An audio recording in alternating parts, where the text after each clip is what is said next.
تیسرا جو اصول ہے جو رمضان المبارک میں جس کا خیال رکھنا ہے وہ ہے فہم حدیث. جیسے رمضان المبارک آتا ہے سوشل میڈیا پر واٹس ایپ پر من گھڑت حدیث ہے، ضعیف حدیث ہے. جو کوئی سب سے پہلے رمضان المبارک کی خوشخبری دے گا اس کی مغفرت ہو جائے گی. اچھا، خوشخبری دے کے یا کام میں لگ جانا، کھیل کود میں لگ جانا، اور کوئی خوشخبری دے دی جنت مل گئی. صحیح احادیث میں کیا ہے؟ من صام رمضان ایمانا واحتسابا غفر له ما تقدم من ذنبہ. روزہ رکھیں گے، قیام کریں گے، وہ بھی ایمان اور احتساب کے ساتھ، تو تب جا کر آپ کو مغفرت ملے گی.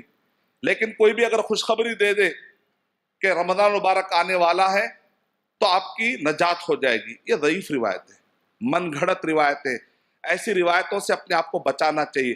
کتابوں میں بھی نہیں ملتی، یہ ایسی روایتیں جو کتابوں میں بھی نہیں ملتی. اللہ کے نبی صلی اللہ علیہ وسلم نے ارشاد فرمایا من کذب علی متعمدا فلیتبوأ مقعدہ من النار.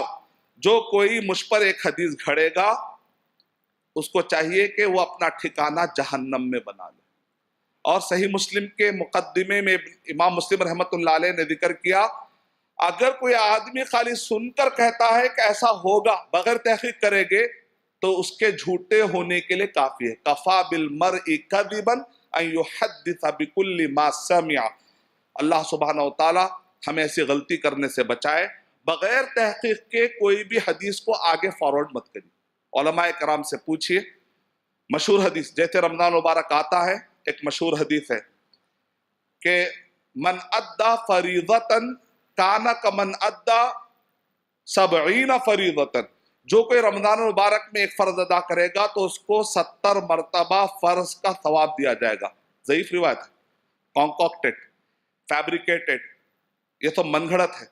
اس کو ضعیف کہا، پرلے درجے کی ضعیف. ابن ابی حاتم رحمۃ اللہ علیہ کہتے ہیں یہ پرلے درجے کی منکر حدیث ہے. شیخ بن باز رحمۃ اللہ علیہ نے رد کیا، شیخ البانی رحمۃ اللہ علیہ نے رد کیا.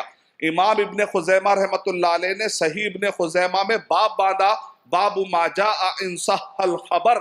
مجھے یہ خبر کے ثابت ہونے میں شک ہے. لیکن لوگ کہتے ہیں ابن خزیمہ نے روایت کیا. کیا روایت کیا؟ ماں نے کہا کہ آگے گڑا ہے تو ماں نے کہا گڑا تو گڑے میں گرنا ہے. ماں نے کہا گڑا ہے مطلب نکلا ہے تاکہ اس گڑے سے بچے. لیکن چونکہ میری ماں نے گڑا کہا میں پیار سے جا کے گڑے میں تھوڑی گروں گا. کیا کہا اس پر غور کرنا ہے. محدثین کیا کہتے ہیں؟ کتاب الموضوعات تنزیح الشریعہ المرفوعہ، یہ وہ کتاب ہے جس کے اندر من گھڑت احادیث جمع کر دی گئی ہیں تاکہ لوگ اس سے بچے. تعجب ہوتا ہے کہ سوشل میڈیا پر یہ من گھڑت حدیثوں کے حوالے لے کر لوگ اس کو پھیلا دیتے ہیں. ان کو اتنی بھی بیسک نالج نہیں ہے کہ وہ کون سی کتاب کا حوالہ دے رہے ہیں. نعوذ باللہ. اپنے آپ کو ایسی جہالت سے بچانا ہے. کیا حدیث مشہور؟ اولہ رحمہ واوسطہ مغفرہ وآخرہ عتق من النار. پہلا دہا رحمت کا، دوسرا دہا مغفرت کا، تیسرا دہا جہنم سے آزادی کا. ضعیف، منکر. صحیح حدیث میں زیادہ فائدہ بتایا جا رہا ہے. سنن ابن ماجہ کی روایت کے مطابق ہر رات نہ جانے کتنے ہی لوگوں کو اللہ سبحانہ و تعالیٰ جہنم سے آزادی کا پروانہ لکھ دیتے ہیں. اس کا مطلب ہے ہر رات. ضعیف حدیث میں بتایا جا رہا ہے کہ آخری دہا. صحیح حدیث میں بتایا جا رہا ہے کہ ہر رات. صحیح حدیث میں زیادہ فائدہ ہے، ضعیف حدیث میں فائدہ بہت کم. ضعیف حدیث میں بتایا جا رہا ہے کہ افطار کے وقت کی دعا قبول ہوتی ہے. اسی لیے لوگ دن بھر کرکٹ کھیلتے ہیں، افطار کے وقت پر ٹوپی لگا کے اوڑھنیاں اوڑھ کر دعا کرتے ہیں. جبکہ صحیح حدیث کیا ہے؟